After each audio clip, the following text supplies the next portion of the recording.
Donc bonjour à tous et à toutes. Désolé pour ces petites 10 minutes de retard, on a eu un petit imprévu technique. Donc un grand merci tout d'abord à vous d'être là et un grand merci à nos trois intervenants du jour. On espère qu'on passera une chouette conférence et que ce sera un moment enrichissant pour tout le monde. Donc Pablo et moi, on est là pour gérer la discussion et pour que ce soit chouette. Et donc du coup, je laisse la parole à Pablo pour notre conférence, toute première conférence d'Electrocode. Donc, merci Louis, bienvenue à toutes et à tous. Donc, la conférence s'intitule, comme vous l'avez bien vu, l'empreinte cachée des appareils électroniques. Donc, on parlera si bien de l'impact social que ça a, que de l'impact environnemental que ça a sur notre société actuelle. Dans une première partie de la conférence, on parlera un peu, on fera un constat global de la problématique. Donc, on parlera un peu de l'impact social que ça a en Afrique ou en Asie, par exemple. Et en deuxième partie, on parlera des solutions qu'on peut mettre en pratique à petite échelle comme à grande échelle. Donc, avant d'entrer dans le vif du sujet, on va d'abord demander aux intervenants de se présenter tour à tour. Donc, expliquer un peu votre parcours professionnel, vos études et également quelle est votre expertise dans le domaine de la problématique. Donc, vous pouvez y aller, Madame Duquesne, je vous en prie. Oui, merci beaucoup. Merci pour l'organisation de la conférence et bonsoir à toutes celles et ceux qui nous écoutent. Donc, je m'appelle Géraldine Duquesne, je travaille dans une ONG qui s'appelle la Commission Justice et Paix. Alors, pour parler de mon parcours, je suis romaniste de formation. J'ai aussi une spécialisation en français langue étrangère. Et donc, assez naturellement, j'ai commencé ma carrière dans l'enseignement. Mais assez vite, j'ai eu l'opportunité de travailler chez Justice et Paix, dont les thématiques de travail m'intéressaient beaucoup, parce que notre thématique donc, de travail principale, c'est la question des conflits liés à l'extraction minière. Et pour illustrer cette problématique, nous étudions deux pays qui sont le Pérou et la RD Congo. Et donc, durant toutes ces années, moi, j'étais en charge des questions liées au Pérou. Donc, j'ai eu l'occasion de voyager plusieurs fois là-bas, d'inviter aussi de nombreuses fois des partenaires. Et donc, j'ai pu observer sur place la réalité de l'extraction minière et de ses impacts sur les populations locales. J'ai eu la chance aussi de partir une fois à l'est de la RD Congo, visiter aussi quelques mines. Et donc, au fil de ces années, je me suis construit une expertise sur la question des ressources naturelles au sens large. Et enfin, non, pas au sens large, en fait, principalement des ressources minières et puis des enjeux autour des métaux dans notre modèle de consommation actuel. Et je terminerai en disant que depuis janvier, donc je ne travaille plus spécifiquement sur le Pérou, mais j'ai une nouvelle fonction au sein de mon organisation qui vise à analyser un peu les enjeux des métaux en lien avec la transition écologique et de voir si, en fonction de leur disponibilité, de l'impact sur les pays producteurs, eh bien, voir si tous ces facteurs, ces éléments sont suffisamment réfléchis par nos responsables politiques pour mettre en œuvre une transition écologique qui, selon nous, doit être sobre en ressources. Voilà, merci. Ça va, c'est gentil, merci. Jean-Pierre, vous êtes partant à vous présenter aussi? Avec plaisir, bonjour à toutes et à tous. Merci aussi aux étudiants et aux étudiantes de l'Electrocode de nous avoir invités ce soir. Donc, en 5 minutes, un petit peu parler de mon parcours. Donc, moi, j'ai fait une thèse doctorat à l'École polytechnique de Louvain dans le domaine de la microélectronique pour les applications haute fréquence. Et puis, je suis parti aux États-Unis pour faire un postdoc dans le domaine des ondes millimétriques. Donc, on parle d'ondes millimétriques, c'est toutes les ondes électromagnétiques au-delà de 30 GHz. Vous en entendez parler peut-être pour la 5G, pour la 6G. J'avais fait ça à l'Université du Michigan. Et puis, j'ai travaillé aussi sur des micro et nanocapteurs en utilisant les techniques de la microélectronique pour fabriquer vraiment des capteurs à même le chip de silicium. Et ça, j'avais fait ça à Stanford. Et puis voilà, je suis arrivé comme professeur à l'EPL en janvier 2000. Et donc, la recherche que je mène et les cours aussi que je donne, ils sont liés au domaine de la physique des semi-conducteurs, des nanotechnologies et en général la microélectronique et peut-être plus particulièrement la microélectronique pour les hautes fréquences. Donc, j'ai une équipe de chercheurs et de chercheuses d'à peu près 32 personnes. Donc voilà un peu mon domaine, on va dire, de recherche et d'enseignement. Et peut-être pour l'enseignement, je voudrais juste souligner, en 2013, j'ai commencé à donner le cours Ingénieux Sud. Et c'est un cours qui m'a, je dirais, enfin qui continue à beaucoup me toucher, à me bouleverser, je dirais même. C'est un cours dans lequel on met en collaboration des étudiants de l'UC Louvain avec des étudiants de différentes universités des pays des Suds. on a à peu près une collaboration avec 20 universités, on travaille avec des ONG, on travaille avec des entreprises dans le sud. Et l'idée, c'est d'essayer d'aborder une question technique avec une approche holistique et de créer des partenariats, des collaborations équilibrées entre le nord et le sud. Et donc, depuis 2013, c'est ces différentes visions de la technologie et de l'impact de la technologie, non seulement sur l'environnement, mais aussi sur les modifications sociales et structurelles que peut avoir la technologie sur la société. Voilà, je n'ai plus regardé la recherche dans le domaine de la microélectronique de la même manière depuis cette date-là. Et donc en 2017, j'ai essayé de lancer, enfin j'ai lancé avec plusieurs collègues européens un consortium européen qui essaye de réfléchir au développement d'une microélectronique plus durable. Donc on essaye d'adopter une approche holistique face à différents défis dans notre domaine scientifique et on essaye donc de s'entourer d'un grand nombre d'experts scientifiques qui dépassent vraiment l'ingénierie. On a des économistes, des sociologues, des philosophes, etc. Et aussi, pas uniquement des universitaires, on a des personnes qui travaillent dans des entreprises, des ONG. Donc voilà un petit peu. Et donc, ce que moi je ressors un peu de mon parcours dans le domaine de la microélectronique, c'est l'importance de ce domaine-là, c'est essayer de l'aborder avec un maximum de recul, d'essayer de se ressourcer et de s'inspirer à travers d'autres domaines, d'autres disciplines, d'autres façons de penser, pour mieux revenir dans le domaine de l'expertise de la microélectronique. Donc voilà, j'essaierai de partager avec vous voilà, les choses que j'ai pu essayer de saisir et de comprendre au mieux pour agir un peu différemment dans le domaine, quoi. Donc voilà. Merci Jean-Pierre, on a hâte de vous écouter par la suite de votre expérience dans le domaine. Je vous en prie, Monsieur Van Embeek, je vous laisse la parole. Oui, bonsoir à toutes et à tous, merci. Alors, moi j'ai un parcours un peu atypique, enfin je ne sais pas si c'est un parcours très classique de toute façon, mais donc j'ai fait un master en économie en fait à l'ULB, je suis ensuite parti 10 ans à l'étranger, avec notamment, j'ai passé 1 an en Chine et puis j'ai passé 6 années en République démocratique du Congo, notamment 2 années et demie à Matadi où j'ai pu voir, donc c'est le port d'importation à 350 km de Kinshasa, où j'ai pu voir ce qui était importé au Congo, et donc c'était une expérience très enrichissante qui nous fait prendre conscience vraiment de tout ce que nous envoyons depuis l'Europe vers l'Afrique. J'ai passé également 2 ans et demi dans la province du Katanga, à travailler donc très proche du secteur minier, donc j'ai bien vu ce qui se passait dans les mines également, principalement de cobalt et de cuivre dans le Katanga. Ensuite on a été Singapour, Myanmar et retour Belgique.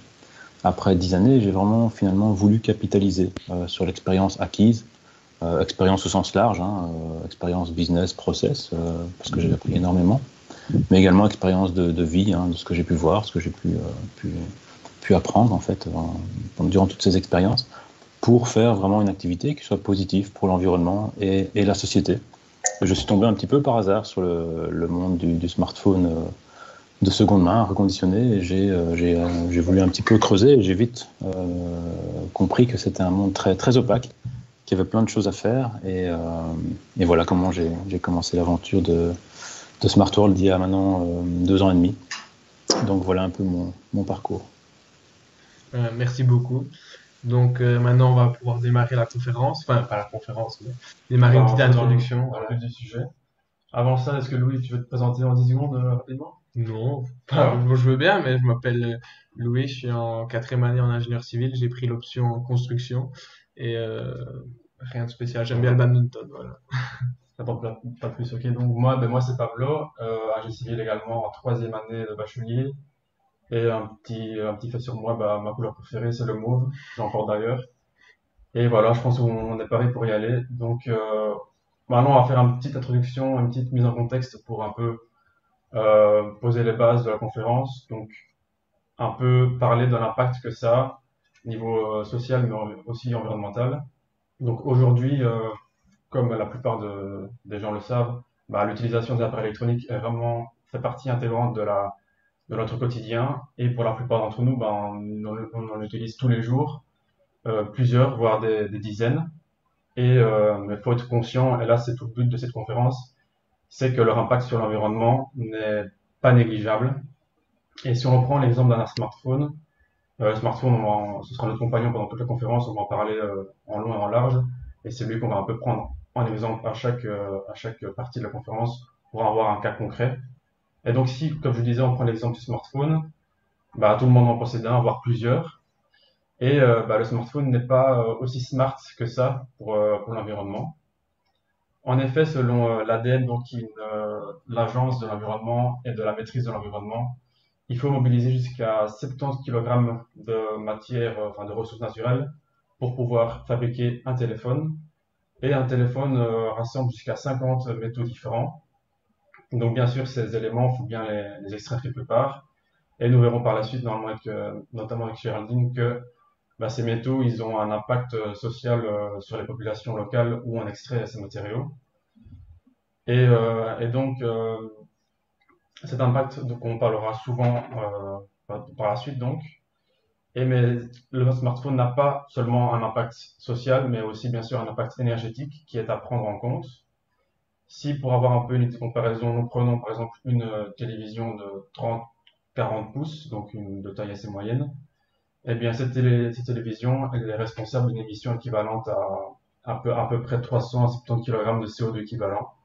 Ce qui équivaut donc, pour avoir un peu une idée de comparaison, ce qui équivaut à 12 kg de viande de bœuf par exemple, ou encore 74 kg de viande de poulet, ou encore, pour avoir un exemple plus concret, ça équivaut à faire un trajet de Bruxelles jusqu'à Lisbonne en voiture, seul dans une voiture thermique, bien sûr. On saura tout sur la fabrication d'une télévision. De télévision.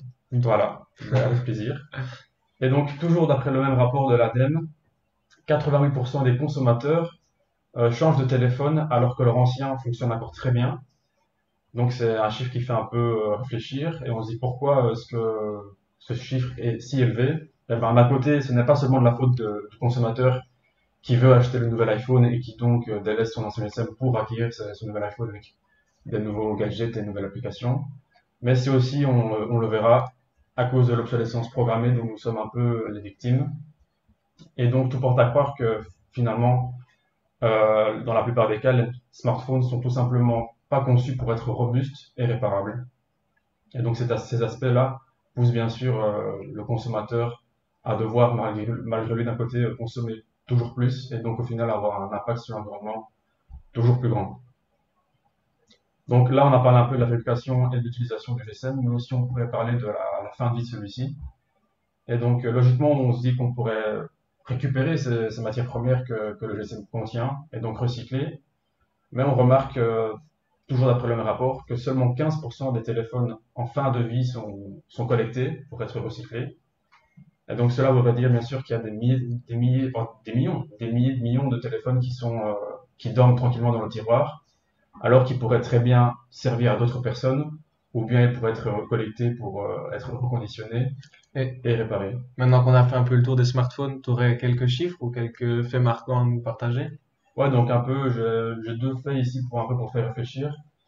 Donc selon un rapport des Nations Unies, on dénombre près de 46 millions de tonnes de déchets électroniques à l'échelle mondiale en 2016.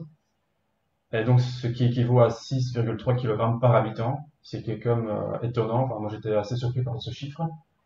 Et moyenne d'ailleurs qui a augmenté de 1 kg et qui est passée donc à 7,3 kg en 2019 à l'échelle mondiale. Le Belge, lui, est mauvais élève, puisque en 2019, il était responsable de 20,4 kg de déchets électroniques par an, ce qui donc fait méditer. Par personne. Par personne, bien sûr. Ouais. Et donc, deuxième petit chiffre assez interpellant dont on va parler en long en large dans la suite.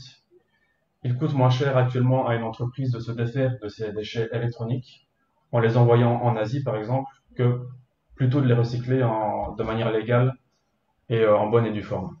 Donc, merci Pablo. Donc, Monsieur Raskin, est-ce que vous savez un peu plus nous expliquer brièvement quels sont les problèmes majeurs, même s'il y en a beaucoup, des appareils électroniques sur l'environnement? Tout à fait. J'ai essayé en tout cas de balayer un certain nombre d'éléments négatifs, on va dire, sur l'environnement lié à la consommation de ces objets électroniques.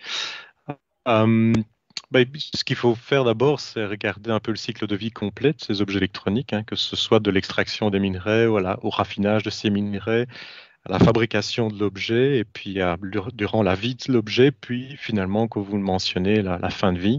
Et à chacune de ces phases, il y a une consommation d'énergie et une consommation de matériaux. Alors, je ne sais pas si je peux partager peut-être Bien sûr, oui. mon écran. Voilà, peut-être que j'avais préparé 2-3 petits slides, comme C'est chouette. vous m'aviez demandé peut-être d'illustrer un petit peu. Donc, je ne sais pas si vous voyez mon écran. Oui, c'est ça, on voit. Vous voyez? Parfait. Ouais, on voit.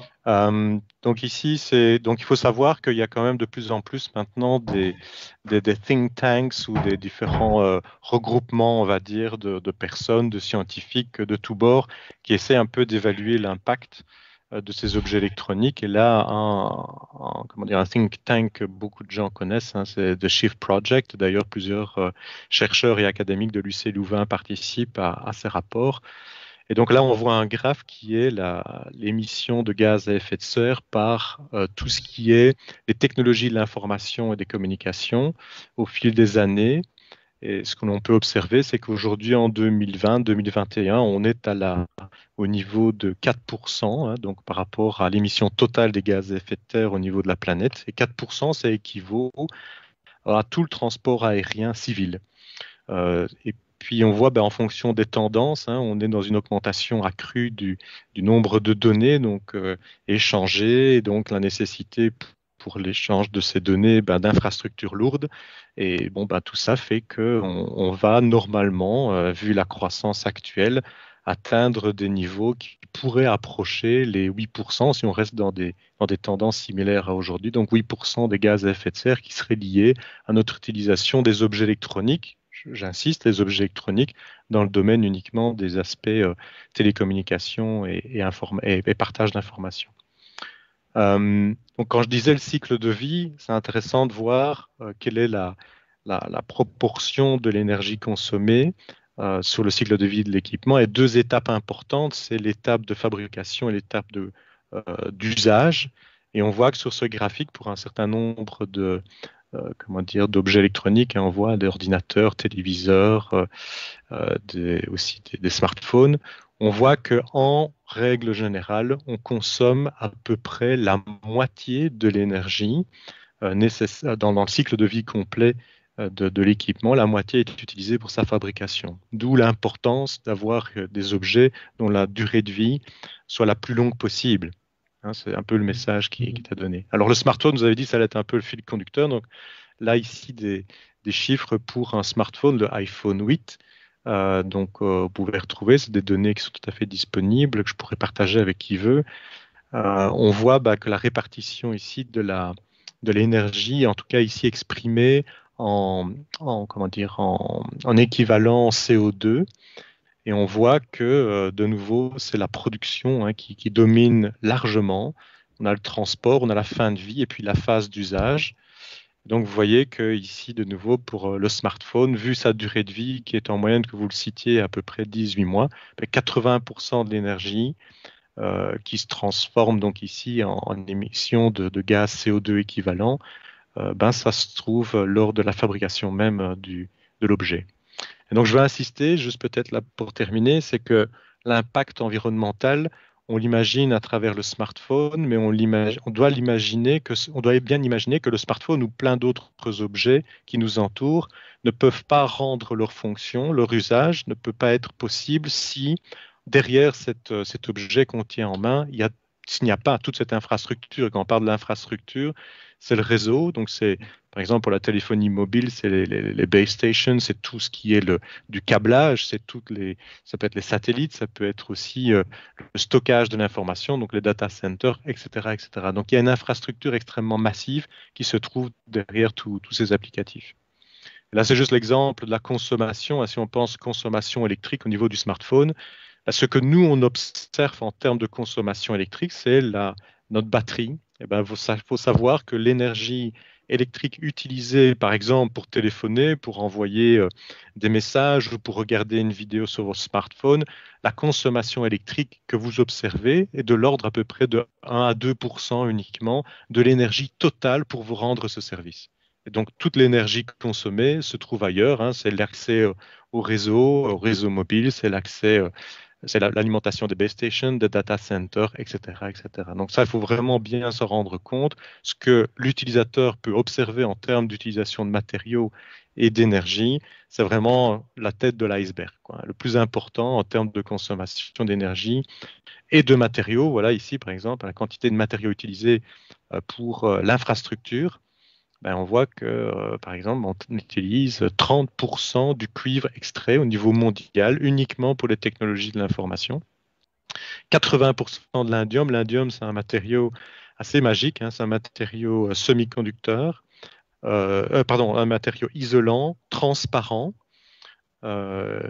qui vous permet d'avoir, par exemple, des écrans, des touchscreens, hein, donc ça permet de pouvoir jouer avec vos écrans.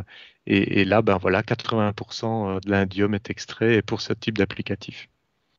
Alors, juste pour terminer, le lien entre la matière extraite au niveau des mines, par exemple, et de l'énergie, il faut savoir que depuis le XVIIIe siècle, par exemple ici dans ce graphe ici à gauche pour le cuivre, si au début dans les gisements de cuivre, on pouvait retrouver des concentrations de cuivre, donc dans la roche, on allait retrouver à certains endroits à peu près 12%, hein, vous voyez ici en Angleterre, ou en Australie, on pouvait avoir des gisements avec même 25% de minerais de cuivre. Aujourd'hui, tous les gisements qui sont en exploitation ont une concentration de cuivre qui est inférieure au pourcent. Et on pourrait faire des graphes pour à peu près tous les matériaux. C'est la même chose pour le nickel, vous pouvez le voir ici. Nickel qui a été commencé à exploiter au 19e siècle et aujourd'hui, au 21e siècle, tous les gisements sur la planète qui sont répertoriés, on est avec une concentration dans la roche qui est inférieure à 2%. Évidemment, très faible concentration de minerais utiles dans la roche, ce qui veut dire des coûts énergétiques lors de l'extraction qui explosent complètement ces dernières années. On a à peu près, comme vous voyez, en fonction de la concentration du cuivre dans la roche, c'est ici l'énergie consommée en mégajoules par kilo de cuivre extrait, ça s'envole, quoi. Donc c'est ça qu'il faut retenir, même s'il n'y a pas de pénurie à court terme en termes de minerais, on est face à une consommation d'énergie toujours de plus en plus importante pour extraire les minerais nécessaires. Et ça, c'est évidemment une grave problématique. Et peut-être au niveau de l'extraction, et je termine par là, parce que vous me posiez la question de l'impact au niveau environnemental, mais c'est ça peut-être que Géraldine en parlera plus longuement, c'est qu'ouvrir une mine, ça a des effets, évidemment, ça a des impacts sur l'environnement, que ce soit au niveau de la pollution de l'air, de l'eau, des sous-sols, ça a une nuisance sonore aussi, et olfactive, et puis sa dégradation de la biodiversité et la privation aussi de terres qui auraient pu être utilisées, par exemple, pour l'agriculture. Et ça, voilà, c'est un constat et c'est pas pour rien que la plupart des mines en Europe ont fermé les unes après les autres et ont été délocalisées dans d'autres régions parce que voilà, c'est toutes ces problématiques liées aux mines et donc voilà les conflits sociaux liés aux mines et on ne veut pas voir aujourd'hui en Europe ou aux États-Unis ou dans les pays fortement industrialisés, on ne veut plus voir cette pollution chez nous, quoi. Et donc, on déplace les problèmes, évidemment, à d'autres endroits du globe. Donc, voilà un petit peu brosser rapidement, peut-être, sur le cycle de vie des objets électroniques, les impacts que moi, je vois au niveau environnemental. Voilà, je vais peut-être terminer là. Ok, merci beaucoup. C'est très intéressant. Une chose en plus à rajouter, qu'on n'a pas trop mentionné au début de la conférence, mais on a un WooClub, donc si jamais vous voulez poser une question à l'une ou l'autre personne, vous pouvez y aller, on les posera.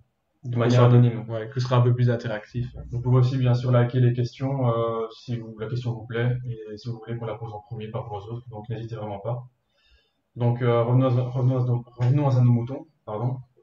Donc Geoffroy, il me semble que vous avez été confronté à des aberrations sur le processus de production et de gestion de la fin de vie des appareils électroniques.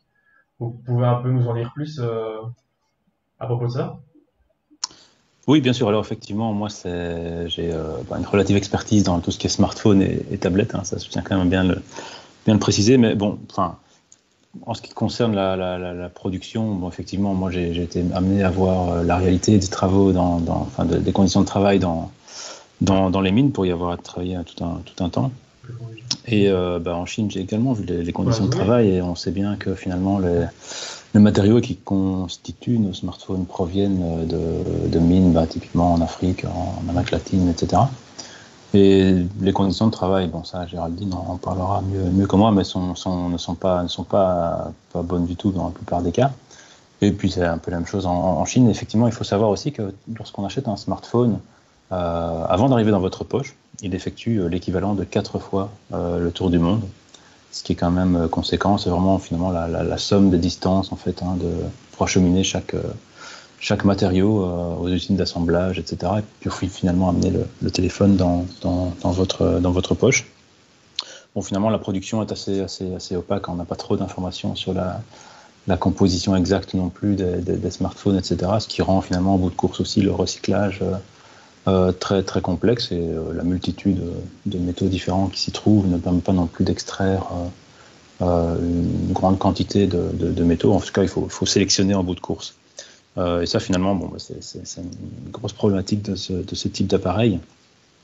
Pour ce qui est finalement de ce que je fais tous les jours, hein, c'est vraiment la gestion de fin de vie des appareils. Alors c'est quelque chose également de très opaque, puisque finalement, il faut bien se rendre compte que lorsque vous voyez un smartphone reconditionné en vente en Europe, vous ne savez finalement pas d'où il vient. Et lorsque vous rendez votre appareil, vous ne savez finalement pas où il va. Donc ça, c'est la réalité du marché. Il n'y a aucune traçabilité là-dessus. Et c'est finalement en constatant ça que j'ai voulu faire quelque chose qui soit beaucoup plus transparent. Je me suis dit, en fait, c'est dommage, parce qu'il y a plein de smartphones en Belgique. Il y a plein de gens compétents pour les reconditionner, et il y a plein de demandes pour des smartphones reconditionnés. Donc pourquoi pas faire tout ça finalement localement. Mais je voulais juste rebondir un petit peu sur des chiffres mentionnés précédemment. Donc 88% des consommateurs changent de téléphone alors qu'ils fonctionnent encore. Oui, effectivement, ce sont les données qu'on trouve.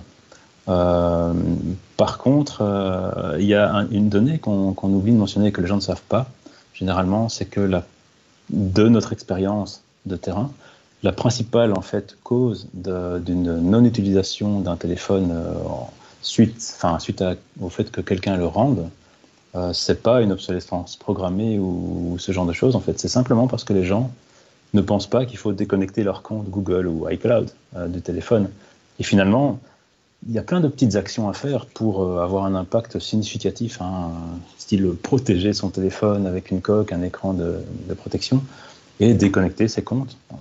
Il arrive qu'on ait dans des entreprises des collectes d'une centaine d'appareils, par exemple, et 90 ne sont plus utilisables parce qu'ils sont bloqués sur un compte iCloud ou Google. Donc là, on ne parle pas d'obsolescence programmée, on parle juste en fait de personnes qui n'ont pas pris la peine en fait de déconnecter leur compte, et c'est finalement dommageable.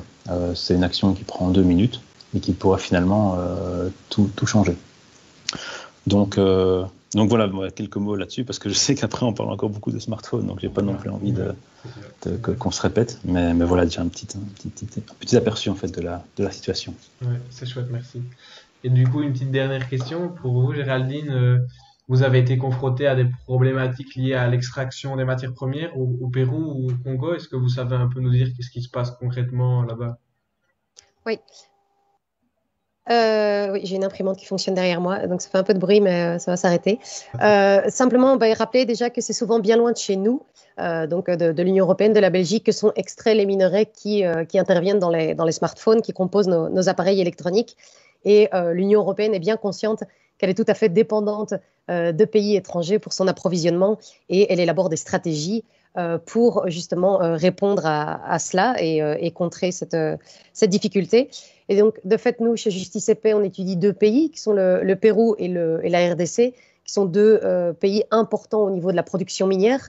Par exemple, pour la RD Congo, il faut savoir donc que la RD Congo produit 59% du cobalt mondial et dispose de la moitié des réserves. Donc, c'est quand même un chiffre assez conséquent quand on sait l'importance du cobalt aujourd'hui et dans l'avenir, notamment dans les technologies vertes, dans les voitures électriques, dans les batteries électriques, plus généralement.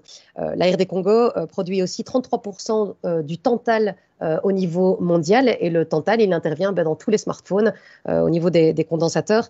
Et il semblerait que le pays dispose donc de 60 à 80% des réserves. Donc les réserves, c'est-à-dire les matériaux qui se trouvent dans le sous-sol, qu'on connaît et qui seraient exploitables aujourd'hui. Donc, c'est dire combien ce pays est important au niveau stratégique pour les autres puissances qui ne disposent pas aussi de ces ressources. Et pour le Pérou, on en a moins conscience peut-être encore, on en parle encore moins, je crois, de ce pays au niveau de la production minière. Et pourtant, il se trouve dans le top 10 de la production mondiale d'or, de cuivre, d'argent, de zinc. Pour les 3 derniers que je viens de citer, il est 2e producteur mondial, de plomb, d'étain, de molybdène, d'indium aussi, et j'en passe. Donc, c'est un acteur aussi vraiment très important à ce niveau-là. Là, je vais partager mon écran pour montrer quelques images de mines. Allez-y. Ouais. Donc, il faut distinguer l'extraction artisanale et l'extraction industrielle. Ici, c'est des images qu'on a été collectées, qu'on a été prendre en RD Congo, dans la province de Bukavu, à Sinjira. Et donc, la RD Congo, on voit beaucoup, généralement, les images de l'extraction artisanale, mais il y a aussi des mines industrielles. Qu'est-ce que c'est une mine industrielle? Ça peut être une mine souterraine ou une mine à ciel ouvert. Et ici, c'est des images de mines à ciel ouvert. On va avoir une montagne. Généralement, ça se situe assez haut en altitude et avec des grosses machines, des grosses infrastructures. Eh bien, on va aller faire exploser la roche, dynamiter la roche. Et on va vraiment décaper la montagne, la scalper et creuser de plus en plus profondément. On va récupérer cette roche, elle va être broyée, elle va être concassée pour avoir une sorte de poussière ou en tout cas plus... moins de gros cailloux, mais plus de la poussière. Et puis, il va y avoir des traitements ultérieurs par solvant parfois. Donc, il va y avoir l'usage de solvants tels que le cyanure, le mercure ou encore l'arsenic pour séparer le métaux précieux de la roche inerte, inintéressante, dont on n'a pas besoin.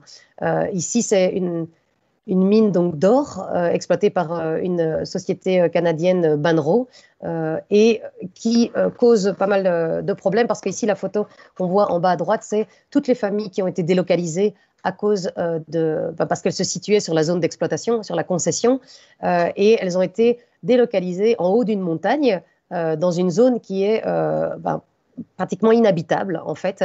Il y a environ maintenant 350 ménages qui se trouvent là-bas et qui n'ont pas accès aux services de base, à qui on a donné des habitations qui partent, qui sont déjà en train de se dégrader.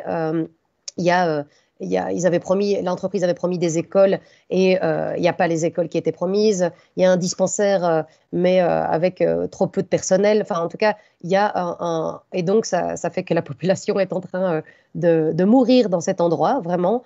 Et il y a un taux de mortalité qui est bien plus élevé qu'ailleurs. Ils n'ont pas de travail, non plus pas de source de revenus et ils n'ont pratiquement pas de zone pour cultiver non plus. Donc c'est assez dramatique comme situation.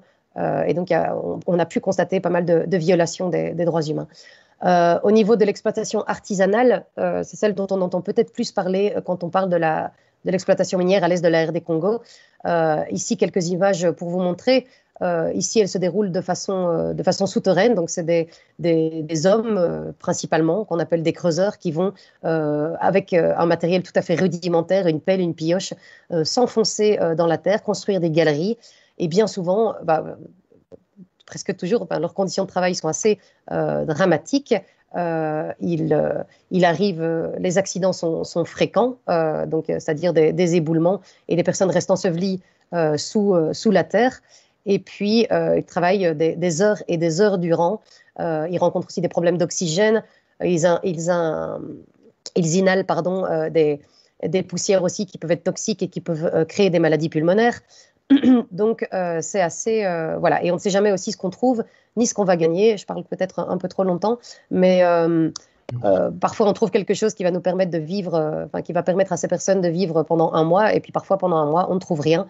Donc, on n'est jamais assuré du revenu qu'on va en tirer. Et les femmes ont aussi un rôle dans le secteur minier. Ici, on voit donc qu'elles sont plutôt sur des opérations de concassage et de lavage des minerais. Il s'agissait là de minerais d'étain. Je passe quelques images sur le Pérou.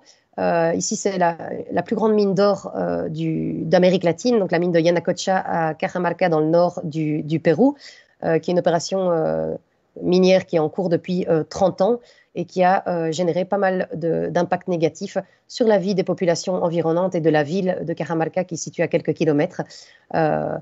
Problème aussi, surtout au Pérou, ce qui intervient, c'est le problème autour de l'eau. L'eau qui est une ressource essentielle aux activités minières, notamment pour les opérations de traitement, et qui est aussi une ressource essentielle pour la vie des populations locales, qui sont pour la plupart rurales, c'est des zones reculées, qui vivent donc de l'agriculture en autosuffisance et qui ont donc un besoin impératif de cette eau. Et donc généralement, les conflits, souvent, ils se déroulent autour de cette ressource parce que l'eau est usurpée bien souvent par la mine et rejetée, parfois, pas dans sa qualité première.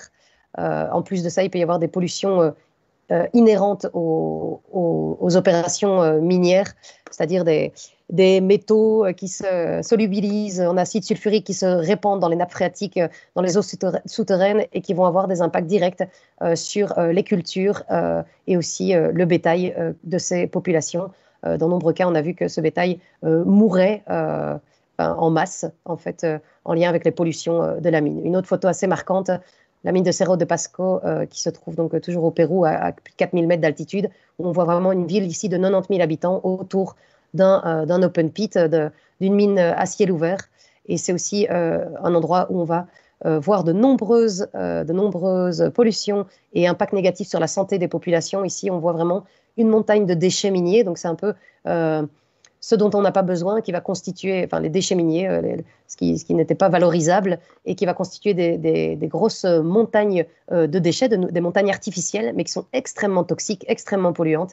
Et ici, on voit à droite un village où toute la population présente des taux de métaux lourds dans le sang au-delà des limites admises par l'OMS.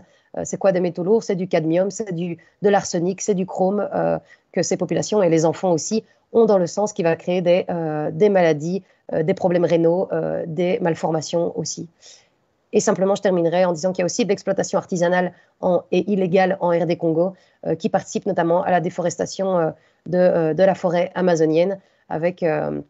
c'est principalement de l'or qu'on va aller, que ces personnes, que ces groupes, voire ces mafias vont aller extraire là-bas en toute illégalité. Ça crée des situations tout à fait anarchiques et qui ont des impacts lourds sur l'environnement. Ça, c'est par rapport à la fermeture des mines aussi. Bien souvent, les miniers ne sont pas suffisamment bien fermés, on va dire réhabilités. Et donc, il y a de nombreux passifs environnementaux qui sont donc ces montagnes de déchets qui restent là et toujours toxiques et qui vont souvent peser sur les épaules de l'État. Et je vais m'arrêter là, je suis désolée, je parle vite. J'espère que c'était suffisamment compréhensible. C'était très bien, merci à vous. Pour directement rebondir par rapport à ce que vous disiez, on a ici une question par rapport à l'extraction des minerais au Congo. La question est la suivante, donc quelle est la proportion entre la production de minerais entre les sites industriels et artisanaux? Quelle est la proportion de l'un et l'autre? Je me doutais que la question tomberait. C'est une question que je me suis posée aussi. Et donc, j'ai pas tous les chiffres, mais en tout cas, je peux vous parler par rapport à l'or et au cobalt. On est autour, pour l'or, de 15 à 20% de la production qui est artisanale. Et pour le cobalt, on est plus autour de 25-30% de la production qui serait artisanale. Après, je pense que c'est des choses difficiles à chiffrer, mais ça donne un ordre d'idée. Mais dire aussi que le secteur artisanal fait vivre énormément de personnes. C'est vraiment une activité économique indispensable pour beaucoup de gens. Je pense qu'on parle entre 500 000 et 1 million de creuseurs et peut-être le double pour la population qui vit des activités qui entourent un peu l'extraction minière, donc le petit commerce, le transport et d'autres choses. Voilà. Peut-être que mes camarades ont des choses à rajouter. Très bien, donc deuxième question pour vous encore, vous êtes sollicité ce soir. On nous demande est-ce qu'il y a une marque de smartphone qui est plus verte que ses concurrents? Et inversement, est-ce qu'il y a vraiment un mauvais élève dans la station? Oui, alors là, je crois qu'on anticipe peut-être ce qui Ouais, allait on fait venir la séance, je pense. après, donc je ne sais pas si je réponds maintenant ou plus tard, c'est comme vous préférez. Si vous en parlez après, on y viendra après. Non, Il y a plusieurs questions aussi qui concernent le Fairphone, donc on en parlera dans la suite du Ouais. Fairphone, il y a plusieurs questions qui reviennent. Donc on en parlera dans la deuxième partie de la conférence. Ouais. On peut continuer, oui. Ça va. Donc maintenant que nous avons compris l'importance de la problématique, on va continuer toujours à parler des téléphones mobiles parce que c'est un peu notre fidèle compagnon de la conférence. Et du coup, il faut bien assimiler que l'empreinte de votre téléphone démarre, comme l'a dit Jean-Pierre, à l'extraction des matériaux jusqu'au recyclage des composants. Donc tout est à prendre en compte quand on utilise un téléphone. Et donc maintenant, on va vraiment passer les différentes étapes en revue à la loupe et voir un peu ce qu'on peut en tirer. Tout d'abord, l'extraction des matières premières est une phase importante du processus, comme nous l'a dit Géraldine. En effet, les composants microélectroniques des téléphones portables sont fabriqués à partir des métaux rares, dont les gisements principaux se concentrent principalement en Chine, au Congo, mais on l'a vu aussi au Pérou. Comme le montre cette image, je vais vite fait vous partager une petite image qui est évocatrice. Hop. Normalement, est-ce que vous la voyez? Donc voilà, sur cette petite image, on voit que la fabrication d'un smartphone nécessite d'assembler les métaux issus des quatre coins du monde. Donc on voit bien sur l'image qu'il y a au Brésil, au Pérou, mais aussi en Chine, en Australie. Donc c'est vraiment des pays très séparés géographiquement. Ensuite, on voit qu'il y a énormément de matériaux différents qui composent un téléphone, mais on y reviendra juste après. Donc tous ces transports pour rassembler les matériaux amènent un coût environnemental. Donc par exemple pour l'iPhone X, ça a coûté 63 kg de CO2 pour être produit. Mais je suis pas expert dans ce domaine, donc je vais laisser Monsieur Raskin nous détailler tous les matériaux qui composent un GSM. Si Monsieur Raskin est toujours là. Bien sûr, je suis bien là. Je suis bien là. Très bien, très bien. Ok, on va parler un petit peu des matériaux utilisés dans les objets électroniques. Peut-être que je vais partager de nouveau un petit slide avec vous. Papapam, voilà. Donc, ce que j'ai envie de partager avec vous, c'est, excusez-moi, c'est de montrer un petit peu, effectivement, comme la question a été posée, tous les matériaux utilisés dans les objets électroniques aujourd'hui. Et il faut savoir que la microélectronique, depuis, on va dire, les années 70, est basée sur une loi qu'on appelle la loi de Moore. Et en gros, ce qu'elle dit, la loi de Moore, c'est qu'il faut absolument réduire la taille des transistors, hein, qui est on va dire, l'élément électronique de base pour construire tout circuit électronique. Donc, il faut réduire la taille du transistor par un facteur 2 tous les 18 mois. Et donc, c'est un petit peu. Alors, c'est Monsieur Moore, hein, qui est un des cofondateurs d'Intel, qui a dit ça dans les années 70. Et finalement, lui, sa loi, c'était une loi, mais purement économique, hein. C'est donc vraiment de dire si vous voulez produire des circuits électroniques à bas coût, eh ben, il n'y a rien à faire. Il faut essayer que par un cycle de fabrication, que vous en produisez le plus possible. En gros, c'est ça la formulation, hein. Eh ben, les scientifiques du monde entier, les ingénieurs, les chercheurs travaillant dans le domaine de la micro et aujourd'hui nanoélectronique, se sont mis vraiment à réfléchir à comment réaliser ces transistors toujours de plus en plus petits pour qu'ils deviennent toujours de moins en moins chers. Et donc, ces grosses entreprises de la microélectronique puissent capitaliser un maximum dans la fabrication de leurs circuits intégrés. Et donc, c'est ce qu'on voit, hein. Nous tous scientifiques, on a bien contribué à l'augmentation de cette densité d'intégration. Et on voit qu'au fil des années, le nombre de transistors par chip, hein, par petit boîtier avec boîtier noir, là généralement avec un ensemble de piles, on a les microprocesseurs où on atteint dans les microprocesseurs les plus avancés, on a à peu près à 20 milliards de transistors sur à peu près 1 à 2 cm². Et pour les mémoires, là, on est carrément à 400 milliards de transistors qui sont intégrés de nouveau sur quelques centimètres carrés.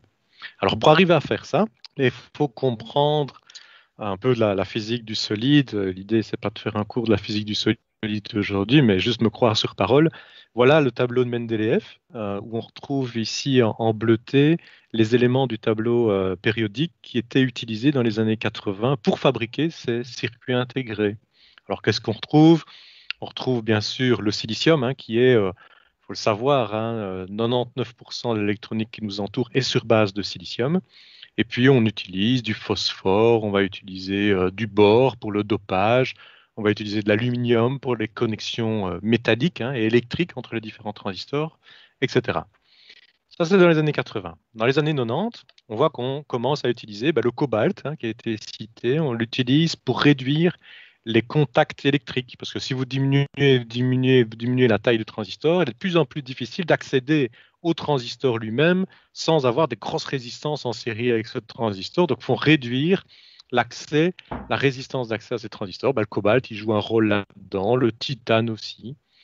Donc voilà. On a ajouté quelques éléments seulement dans les années 90. Et puis alors là, dans les années 2000, c'est complètement fou. On voit qu'on utilise pratiquement tous les éléments du tableau de Mendeleïev pour la fabrication de ces circuits intégrés.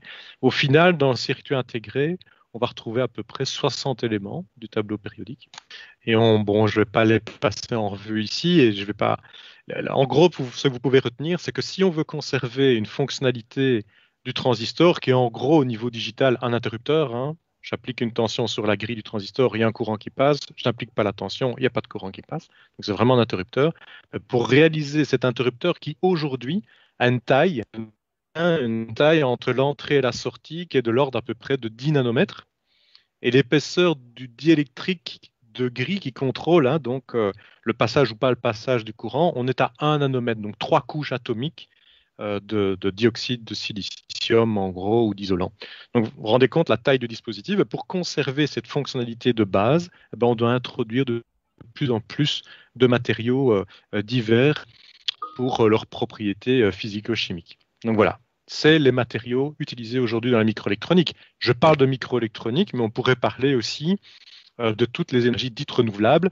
On peut parler de la voiture électrique, on peut parler de plein de mouvements dans cette soi-disant économie verte, vont devoir se reposer aussi sur autant de matériaux. Et juste l'exemple ici pour terminer, c'est vous montrer ici au fil des années une fonction de base qu'est la téléphonie. Vous voyez, dans les années 50, voilà les matériaux utilisés pour la fabrication de ce téléphone. On était avec, vous voyez la notion, là on était avec 12 éléments du tableau de Mendeleïev et 0 élément critique. Donc ce qu'on appelle des éléments critiques, il y a plusieurs définitions, mais en gros, vous pouvez retenir, c'est des matériaux pour lesquels, donc un matériau critique, on va avoir une problématique, soit liée à sa toxicité, sa problématique de recyclage, la difficulté d'accéder à ce matériau, donc pour des problèmes géopolitiques, ou sa disponibilité tout simplement, donc de ressources faibles, ou le prix qui risquerait d'être très volatile, et voilà, c'est tous des matériaux qui seront considérés comme critiques. Dans les années 50, vous voyez, pas vraiment d'éléments critiques pour la fabrication de ce téléphone, et la durée de vie est à peu près 15 ans. Et puis dans les années 80, on a vu les premiers téléphones, alors c'est pas vraiment portable, mais plutôt transportable, parce qu'on était avec un téléphone qui pesait à peu près 2 kg. Mais là, on voit qu'on commence à devoir utiliser des matériaux plus importants en termes de quantité. On voit 29, en termes de diversité, en tout cas 29 éléments du tableau. Et là, on a déjà touché 5 éléments qui sont classifiés comme critiques. Et la durée de vie était déjà réduite là, à 5 ans. Et puis le smartphone, on en a déjà parlé, on en parlera encore beaucoup. Donc 60 éléments, 20 éléments sont classifiés comme étant critiques aujourd'hui. Que ce soit au niveau de l'Europe, au niveau des États-Unis, au niveau de la Corée, etc. On a des listes un peu différentes, mais en gros, vous pouvez retenir une vingtaine de ces éléments est vraiment considéré comme critique. Vous voyez le nombre de smartphones qui sont produits par an, à peu près 1 milliard, et on l'a déjà mentionné, une durée de vie moyenne, évidemment, de 18 mois. Et la grosse question qu'on se pose, et vous l'avez sûrement entendu parler, c'est tout ce qu'on appelle les objets connectés, l'IoT, Internet of Things, l'Internet des objets. Et là, on prévoit, je pense qu'il prévoyait pour 2020 à peu près 50 milliards. Alors là, vous pouvez voir beaucoup de chiffres, ça va de 20 milliards à 50, 60 milliards d'objets qui existent déjà aujourd'hui, qui sont interconnectés, qui ne nécessitent pas l'action humaine. Et puis voilà, on peut se poser la question de la durée de vie. Donc en termes de matériaux utilisés, on se retrouve vraiment dans les matériaux similaires au smartphone. Et en termes de durée de vie, là, il y a une grosse question, vu que certains de ces objets sont tellement futiles. Donc voilà, c'est un petit peu la situation aujourd'hui dans l'utilisation des matériaux. Donc on voyait une grande diversification Et énormément de ces matériaux sont de plus en plus maintenant classifiés comme étant critiques. Et on voit malheureusement une réduction de la durée de vie de la plupart de ces objets qui sont produits. Peut-être terminer là en disant il y a une diversification des matériaux utilisés, mais ce qu'il faut retenir aussi, c'est que la réduction de taille des transistors, des chips, etc., donc ce haut niveau d'intégration, nécessitait d'avoir des matériaux de plus en plus divers, mais aussi des étapes de fabrication de plus en plus complexes et de plus en plus d'étapes de fabrication. Vous voyez ici, au fil des années, c'est au fil de la réduction de la taille du transistor, vous voyez, de 90 nanomètres à aujourd'hui 5 nanomètres, on voit qu'il y a une augmentation du nombre d'étapes de fabrication. Donc, tenez-vous bien, pour la fabrication d'un microprocesseur, on est à peu près à 1300 étapes de fabrication. Et donc, plus d'étapes de fabrication pour un microprocesseur, par exemple, ou pour une mémoire. Et il faut savoir qu'en parallèle à ça, l'industrie de la microélectronique, je pense que c'est une des industries les plus juteuses depuis déjà de nombreuses années. On est à une augmentation de la vente d'à peu près 9% par an de tous ces chips microélectroniques. Quand on sait que les accords de Paris nous demandent de réduire la production de gaz à effet de serre, il faut savoir que on est avec on va dire, une énergie et donc des gaz à effet de serre qui augmentent à peu près de l'ordre de 16% par an par principalement deux effets, la complexité des process qui ne fait qu'accroître et l'utilisation de ces microchips un peu partout pour tout type d'applicatifs aujourd'hui. Donc voilà, en termes de matériaux et de tendances dans le domaine de la microélectronique. Voilà, je vais m'arrêter là. C'est très intéressant, il y a beaucoup de chiffres, ça éclaire un peu. Donc de plus, au niveau des matériaux, l'extraction des matériaux, il y a aussi plusieurs problèmes qui sont plus éthiques. Donc en effet, on surnomme souvent ces minerais comme des minerais de sang, donc c'est un terme un peu barbare, mais c'est évocateur, car ceux-ci proviennent des zones en conflit où les populations se trouvent presque souvent réduites à l'esclavage. Ces zones sont contrôlées par souvent des groupes armés qui captent une partie des revenus au détriment des populations locales. Et constitués en zone de conflit ou non, les mineurs sont souvent exploités par les sous-traitants sans respecter les règles élémentaires du droit du travail. Est-ce que vous êtes bien témoin de cela au Pérou, Géraldine? Et quelles sont les conséquences ou les impacts vraiment au niveau de la population, même si vous en avez déjà parlé, de cette extraction chez les Péruviens? Ouais. Oui, très bien. Merci. Donc, il y a peut-être un chiffre qu'il est important de connaître et qui est un chiffre donc, du Programme des Nations Unies pour le développement, donc le PNUD, qui dit que aujourd'hui et depuis, je pense, 1990, il y a 4 conflits sur 10, 4 conflits intra-étatiques sur 10 qui sont liés aux ressources naturelles. Il semblerait que ce soit même plus, et que ce risque de conflit va croître encore vu les prévisions et quant à la demande croissante de ressources naturelles et notamment métalliques dans le futur.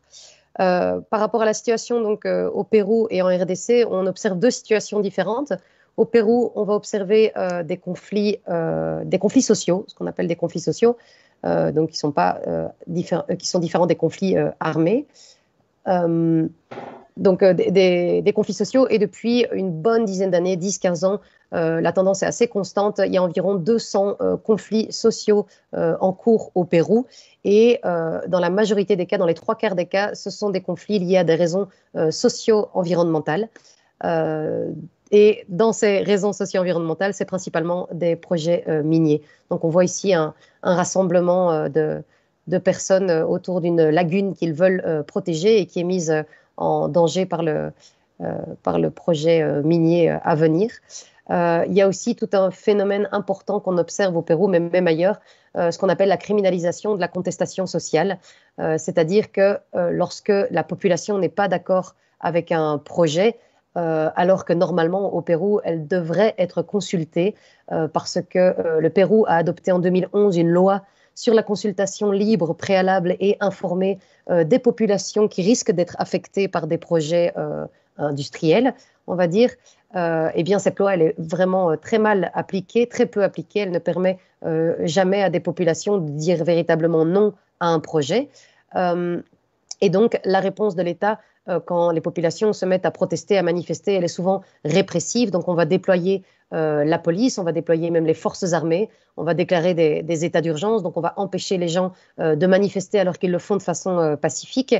Et cette opposition, cette confrontation, elle peut quand même mal tourner et elle peut se terminer par des actions violentes, on va dire, entre la population et la police, et donc bien souvent des blessés et des morts, parce que l'appareil législatif au Pérou protège assez bien la police, qui est en droit de tirer sur les manifestants dans les manifestations sans crainte d'être poursuivis, donc en toute impunité. Et donc ça participe aussi à cette criminalisation de la contestation sociale, c'est l'adoption de lois, l'utilisation donc du pouvoir judiciaire, des lois ou encore pour décourager les manifestations, la protestation sociale. Donc je ne vais pas entrer dans le détail, simplement rajouter peut-être que par exemple, ça se traduit par, si on bloque une route, eh bien, il y a une surpénalisation des délits, c'est-à-dire qu'on va encourir jusqu'à 8-10 ans de prison pour des faits aussi anodins, si on peut dire, que ça. Et je veux passer à ma slide suivante, mais j'y parviens pas, je ne sais pas comment ça se fait. Et puis alors au Congo, je voulais parler du Congo évidemment et des groupes armés que vous avez évoqués. Donc à l'est du Congo, on voit une situation vraiment d'instabilité, de chaos qui règne depuis plusieurs décennies. Le Congo a connu deux guerres et ces deux guerres, mais je ne vais pas entrer dans le détail, ont permis quelque part l'installation de groupes rebelles, de groupes violents dans l'est de la RDC. Aujourd'hui, on dénombre entre 70 et 120 groupes armés différents dans l'est de la RDC. Qui sont donc il y a une vraie tendance, le nombre de groupes armés augmente à travers les années, donc il y a une tendance à la prolifération, à la fragmentation, et ces groupes armés donc ne sont pas, il faut un peu nuancer le lien avec les ressources minières. Si par le passé ils ont différentes sources de revenus qui leur permettent de poursuivre les hostilités et les violences envers la population, et le commerce des minerais en fait partie. Si par le passé, on voyait que ces groupes armés étaient plus présents dans les sites, aujourd'hui, les observateurs sur place constatent que c'est moins le cas. Ils vont plus agir avec des systèmes de checkpoint ou de blocage de routes. Ils vont créer des barrières et toutes les personnes qui passent par ces routes vont leur payer quelque chose de quelques... Oui, c'est ça, que ce soit donc en liquide, en cash ou avec des matériaux, des minerais ou autres. Donc, et évidemment avec la menace des armes.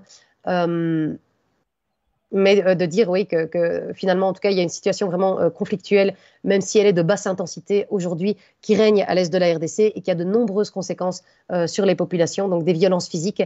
Vous avez sans doute entendu aussi des viols envers les femmes, mais pas que envers les femmes. Donc il y a énormément d'atrocités à ce niveau-là desquelles on a pu discuter quand on a été visiter l'hôpital de Panzi, donc du docteur Mukwege à Bukavu, qui constate vraiment une augmentation de des violences de ce type-là.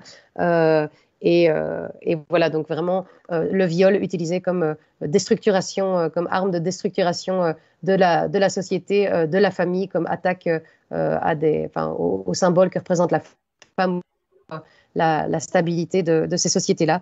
Que puis-je dire d'autre?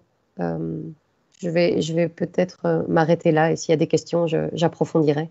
Ah oui, non, j'ai une petite chose à rajouter, simplement que parmi ces groupes armés, le groupe armé en fait qui intervient le plus en lien avec les sites miniers, etc. Ouais, tu l'as dit. On attend de voir un peu si ça reprend ou pas. Ah, là, apparemment, on a quelque chose, mais je pense que ça fonctionne. C'est de retour, du coup. Je pense qu'on peut redémarrer. Vous êtes de retour, c'est bon? Bah ouais, ça a l'air de... Oui, mais en direct. Ah là, c'est parti. Ok, nickel. C'est parti.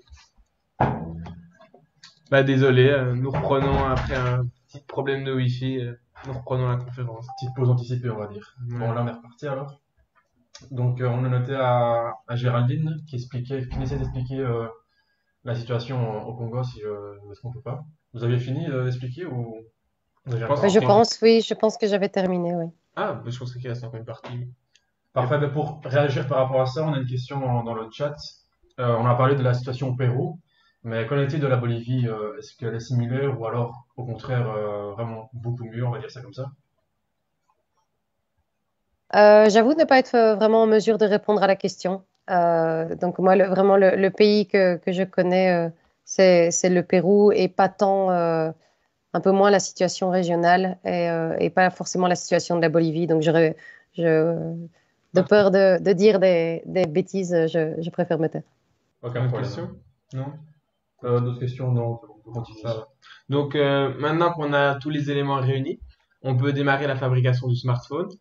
Et les fabricants et les opérateurs rendent cette étape un peu floue, donc il est difficile de savoir, d'avoir le détail des matériaux dans le smartphone. Et ce manque de transparence pose des problèmes pour les utilisateurs, mais aussi pour les filières de recyclage qui doivent mener des analyses complexes pour identifier les différents métaux afin de pouvoir les recycler. Mais dans ces matériaux, on retrouve aussi des minerais et des métaux précieux qui sont très peu recyclés. Mais on retrouve aussi des composants toxiques pour l'homme et pour l'environnement, comme par exemple le plomb, le mercure ou le chrome. Et encore une étude de l'ADEME de 2008, un peu vieille, mais qui nous explique que 80% des impacts environnementaux se concentrent dans ces deux premières phases, dans l'extraction et la fabrication des téléphones. Donc, une petite question pour vous, Geoffroy.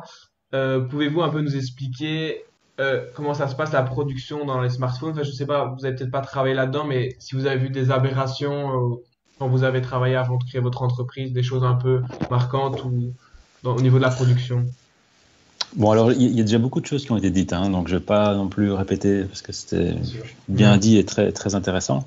Mais moi, ce que je constate, en fait, hein, vraiment dans ma position, qui est finalement en bout de chaîne, en tout cas, vers la fin, c'est que la fabrication n'a clairement pas été pensée pour une réparation, une réutilisation, dans la plupart des cas. Mais aussi un gros problème, c'est le nombre incalculable de différents modèles qui existent. Il y a des marques qui sont très fortes pour cela, et ça rend également en fait la réparation très complexe, puisque finalement, lorsqu'un réparateur voit un nouveau modèle arriver, il a besoin de savoir comment le réparer. Et il y a peut-être des nappes qui sont très proches finalement du bord de l'écran et qui vont être endommagées en soulevant l'écran si on n'est pas au courant que c'est à cet endroit-là qu'elle se trouve. Donc il y avait plein de choses assez complexes, dures à appréhender. Et finalement, même un réparateur d'expérience va pouvoir commettre des erreurs et ne pas réussir à réparer certains appareils du premier coup. C'est un éternel en fait apprentissage. Et on constate clairement, par exemple, des points de soudure hein, sur des écrans. Ça facilite pas la manipulation des écrans qui sont finalement impossibles à enlever sans les casser. En tout cas, sans un équipement plutôt déjà un peu complexe.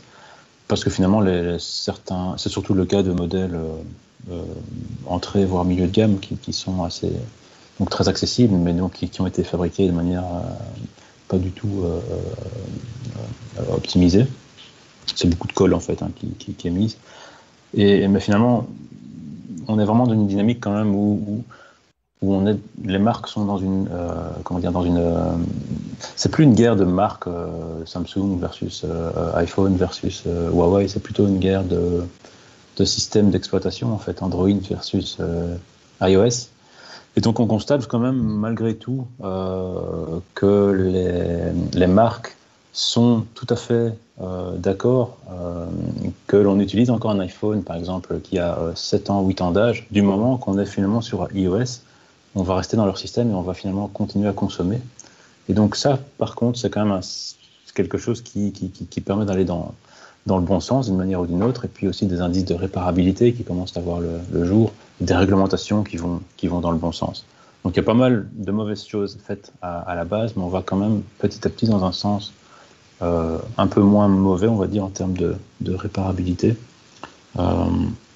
Et puis finalement, on ne constate pas grand-chose comme évolution non plus sur les smartphones depuis certaines années. Je suis sûr que si vous voyez le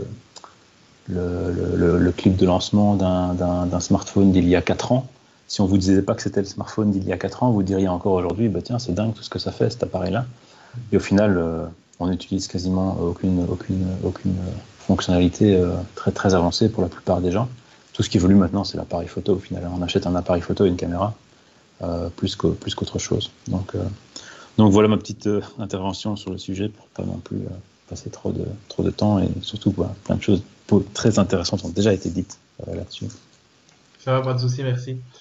Du coup, en plus de garder le mystère sur les composants du GSM, les fabricants mettent différents procédés en œuvre pour réduire la durée d'utilisation des téléphones, donc un peu l'obsolescence programmée, on en a déjà parlé un petit peu, et ils conçoivent délibérément les téléphones d'une manière défavorable au réemploi et au recyclage. Par exemple, ils vont mettre des vis labellisées qui empêchent d'ouvrir et démonter les appareils, ou des batteries intégrées et donc non remplaçables, mais on l'a déjà expliqué un petit peu, mais il existe différents types d'obsolescence programmée, et quelqu'un sans d'attaque pour nous expliquer toutes ces différentes obsolescences, pardon. Géraldine, par exemple, vous avez un peu les impacts, ou vous savez nous en parler un petit peu?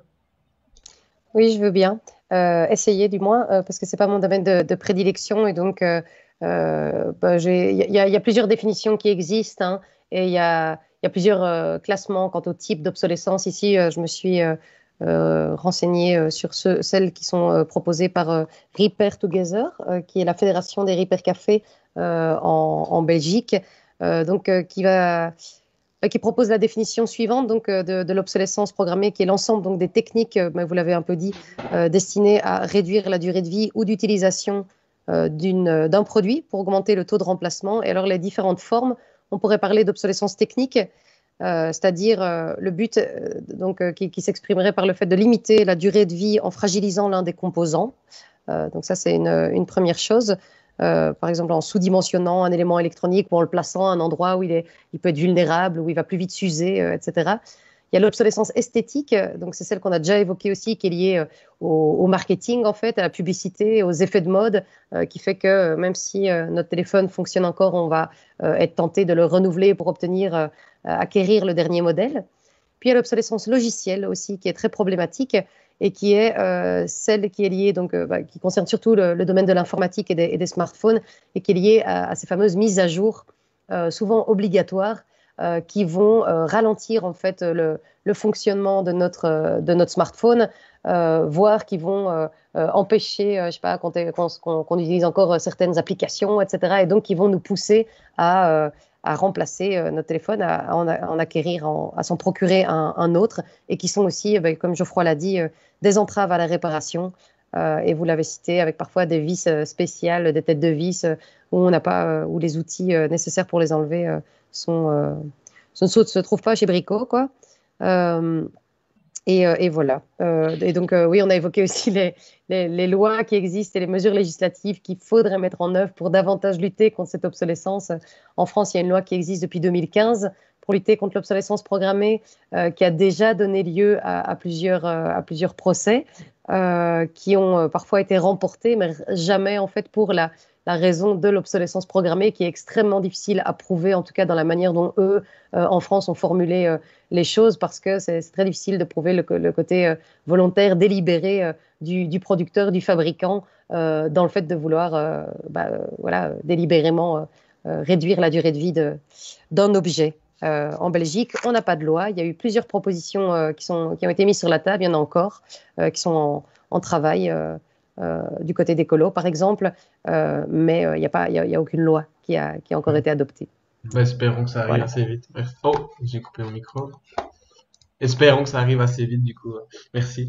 Et du coup, après tout ça, après l'utilisation courte ou longue du téléphone, comme l'a déjà dit Pablo, il y a seulement 15% des téléphones qui sont mis sur le marché, qui sont collectés, du coup, à la fin de leur vie, dans des filières de réparation, de transformation ou de recyclage. Du coup, il y a beaucoup d'appareils, comme chez vous, où vous laissez votre appareil dans un tiroir et puis il prend la poussière pendant 10 ans. Donc, petit conseil, n'oubliez pas de les ramener dans les centres de collecte. Une vieille tablette, un vieux PC, c'est très intéressant.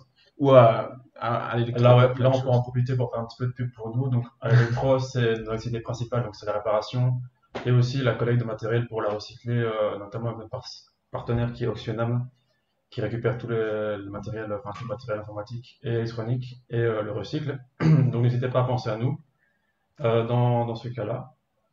Et donc, plus concrètement, Geoffroy, vous avez un peu nous expliquer vraiment qu'est-ce qu'il advient des téléphones collectés en Belgique? Où est-ce qu'ils vont? Comment ça marche la procédure? Alors là, Bon, c'est hyper opaque, hein. Ça c'est très clair. Vous parliez effectivement de 15% des smartphones qui sont collectés. En tout cas, c'est ceux dont on est au courant qu'ils sont collectés, hein. Pour savoir qu'ils sont collectés, il faut encore que ça rentre dans des statistiques et que ce soit déclaré quelque part. Donc après, il y en a plein qui effectivement s'accumulent dans les tiroirs. Alors le problème, quelque part, entre guillemets, du smartphone, c'est qu'il ne prend pas de place. Une fois qu'on le met dans le tiroir, on a tendance à l'oublier. Et on a tous, en fait, des appareils, des smartphones, téléphones, encore à touche, hein, à la maison. Et ça, c'est vraiment la grosse problématique de ce type de matériel, c'est qu'on se rend seulement compte maintenant que ça commence à s'accumuler sérieusement et qu'il faut faire quelque chose. En fait, la collecte, il y a pas mal de problématiques, hein, mais c'est que souvent la collecte est effectuée aussi, pour le cas d'entreprises, par des entreprises qui vont collecter aussi bien des ordinateurs donc des laptops, des desktops, des écrans, des serveurs, des imprimantes, et aussi, by the way, la petite boîte avec les smartphones. Donc la réglementation impose un tri, en fait, hein. Donc lorsque ça arrive dans l'usine de tri, c'est un opérateur qui va décider entre 8h et 9h, par exemple, si les ordinateurs sont bons ou pas bons pour être réutilisés. L'heure d'après, on va lui donner des écrans. Ok, il va regarder ça. L'heure d'après, ça va être des frigos. Et l'heure suivante, ça va être des smartphones. Alors, j'imagine que vous êtes tous comme moi. Si votre réparateur de frigo vient à la maison, vous ne lui demandez pas de jeter un œil sur votre smartphone. Et là, c'est exactement la même problématique. Donc, pourquoi finalement ce sont ces gens qui ne sont pas spécialisés qui sont amenés finalement à trier ce type d'objet qui est hyper spécifique? Donc ce manque d'expertise va finalement mener à un beaucoup plus faible taux de remise en circulation. Et là, c'est aussi c'est une partie du problème, hein.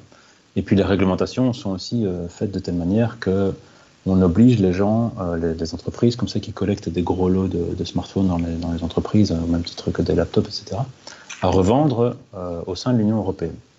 Maintenant, moi, si je vends 1000 smartphones à Robert au coin de ma rue, je suis en règle avec la réglementation.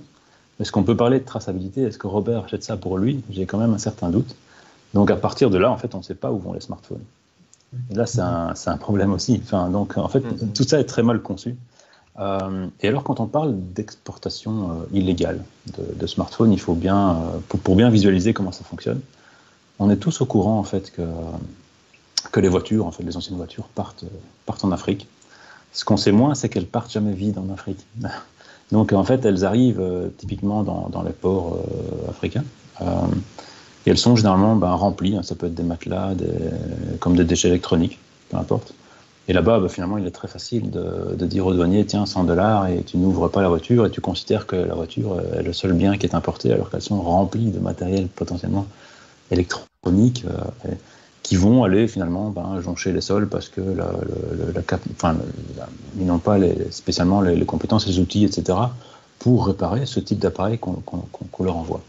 Donc il y a vraiment plein de canaux comme ça qui existent et qui sont assez compliqués. Et puis finalement, ne pas se poser la question de savoir si on remet le smartphone à la bonne personne, donc à une personne qui est spécialisée là-dedans et qui pourra effectivement assurer une bonne traçabilité et un bon taux de remise en circulation. C'est aussi supporter plein de petits détails, hein, des choses qu'on ne soupçonne pas spécialement, mais typiquement, on arrive avec une valise dans un aéroport africain et on ne veut pas que le douanier ouvre la valise. On lui donne 3-4 téléphones pour qu'il n'ouvre pas la valise. Donc c'est typiquement quelque chose de très concret qui se passe. Et donc voilà, c'est vraiment des choses un peu qu'on ne soupçonne pas, mais qui sont totalement réelles et totalement monnaie courante avec ces biens-là. Donc voilà, c'est très très opaque, on n'a pas trop de vue là-dessus. Tout ce qu'on sait, c'est qu'il faut... Finalement, mon message là-dessus, c'est que les personnes et les entreprises doivent se poser une simple question. C'est est-ce que la personne qui vient collecter les smartphones est une personne qui est à même de les traiter de manière responsable et en toute transparence.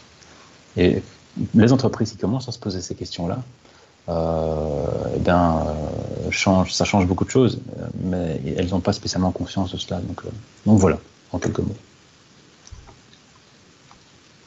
Très bien, merci pour ces précisions. Donc, en quelques mots, est-ce que vous savez un peu nous expliquer pourquoi est-ce qu'on peut retrouver, par exemple, des déchets électroniques à même le sol en Afrique, par exemple? C'est donc ça, vous l'avez notamment déjà un peu expliqué. Et donc, est-ce qu'il y a des moyens de combattre en imposant des règles, par exemple? Geoffroy, vous pouvez répondre si vous voulez. Typiquement, comme je le disais, finalement, ça arrive dans des circuits totalement clandestins, finalement. C'est pour ça que finalement, ça va joncher les sols. Après, effectivement, il y a des réglementations.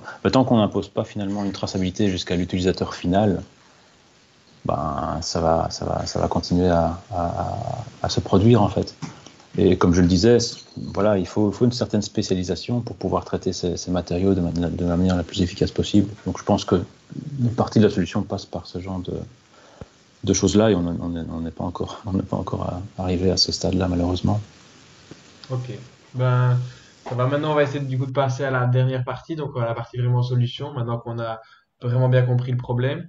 Donc, première question. Donc, jusqu'à maintenant, on a parlé beaucoup du problème, mais on aimerait bien aussi penser à est-ce qu'on peut pas réduire tout simplement notre usage des déchets électroniques, enfin des matériaux électroniques. Ne faudrait-il pas mettre en place un indicateur utilité-coût sur l'environnement pour éviter que des entreprises ne créent toutes sortes d'appareils comme des technologies qui sont pas forcément nécessaires, qui sont juste là parce que c'est beau, parce que mais ça n'a, est-ce qu'on se crée pas un peu des besoins en trop, ou mettre la limite, par exemple, avec la 5G ou des frigos connectés avec une tablette sur le frigo, est-ce que c'est vraiment utile? Est-ce que Jean-Pierre Raskin, vous voulez en parler un petit peu? D'accord, au niveau des solutions, je pense qu'un petit peu comme on le disait au départ, les problèmes se trouvent tout au long du cycle de vie de l'objet électronique. Les solutions, elles se trouvent aussi vraiment à tous les endroits de ce cycle de vie. Peut-être partir de l'extraction, s'il y avait des lois sociales et des lois environnementales plus fortes mises en place, où que ce soit pour l'extraction de ces minerais, si les sociétés qui, généralement fortement industrialisées, seraient un peu plus regardantes aussi, hein, et contribueraient à essayer de développer des conditions plus correctes pour les personnes pour travailler dans les mines, je pense que la matière première serait déjà à un coût beaucoup plus élevé. Parce que pour le moment, c'est un des gros problèmes, hein, comme Umicore le dit, qui est un des grands spécialistes on va dire, du traitement, pas que, mais entre autres, ils font du traitement des objets électroniques en fin de vie. En gros, ce qu'ils font, c'est qu'ils broient l'électronique et ils essayent de récupérer dans cette soupe de matériaux, hein, donc ces 60 éléments qui sont mélangés, ils essayent d'en extraire quelques-uns. Techniquement, ils arrivent à en extraire 17, mais ils le disent, au niveau du rendement économique, de l'intérêt économique, il n'y en a que 4 qui vont vraiment essayer d'extraire, quoi. Et ça, on revient à la problématique donc du coût de la matière première. Et donc, si on pouvait déjà payer ce qu'on appelle les externalités, donc tous les coûts réels des matériaux, je pense que ce serait déjà un gros pas en avant. Les conditions, une répartition plus juste que par la richesse, un petit peu, surtout le cycle de vie de ces objets électroniques. Donc ça, c'est au niveau de l'extraction. Au niveau de la production, il faut savoir qu'il y a énormément d'efforts à faire quand on voit que dans les procédés de fabrication que je connais assez bien de la microélectronique, la plupart des équipements qu'on utilise, donc si vous voulez par exemple déposer une fine couche de, je sais pas moi, de cobalt sur le circuit intégré, donc sur la plaque de silicium, on va déposer après, en fonction des techniques utilisées, que uniquement 15 à 20% là où il le faut, quoi, là où c'est utile. Le reste va être perdu dans la chambre de dépôt. Donc, il y a déjà une réflexion au niveau de l'ingénierie à avoir des procédés de fabrication qui ne vont pas gaspiller autant de matériaux lors de la fabrication même des circuits intégrés. Je lisais un article le week-end passé sur TSMC. Je pense que ça ne dit rien à personne. TSMC, c'est pour Taiwan Semiconductor Manufacturing Company. Elle fabrique 55% de toute l'électronique au monde. C'est à Taïwan. Donc 55%. Quand on dit Taïwan, made in Taiwan, c'est vraiment l'usine du monde. C'est vraiment très, très appliqué, très clair pour la microélectronique. Et ben, par jour, ils sont en train de consommer 156 000 tonnes d'eau par jour pour la fabrication, ce qui correspond à peu près à 60 piscines olympiques remplies d'eau qui sont consommées tous les jours uniquement pour la fabrication des circuits intégrés, donc par jour.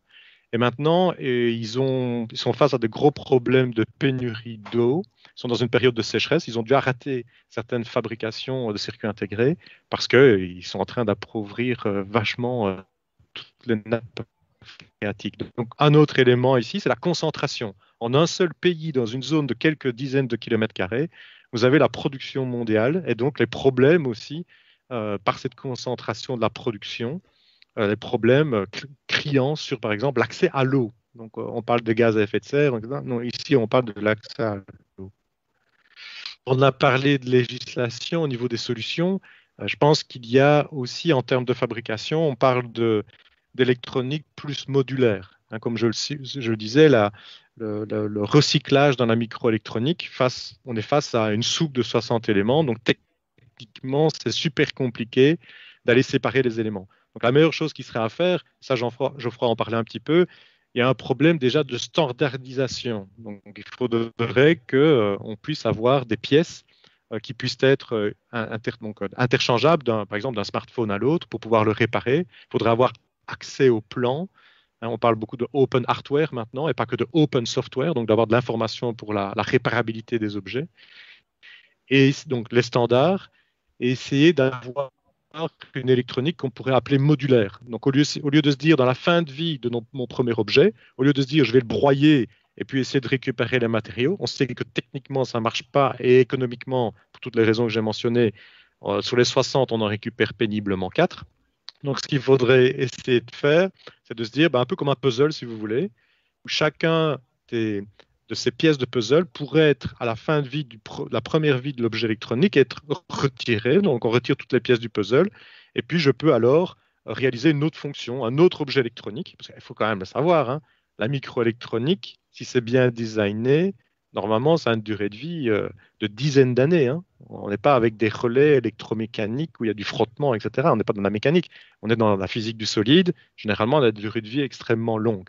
Donc, on pourrait vraiment, par cette standardisation, par un degré d'intégration juste suffisant, et des gens, alors voilà, ils font ce qu'ils peuvent, mais des gens comme Fairphone, vous le citiez, sont dans cette philosophie-là. Et maintenant, il y a plusieurs entreprises dans le domaine de la microélectronique qui essayent de réfléchir à des nouveaux éco-design, donc d'essayer dans cette modularité.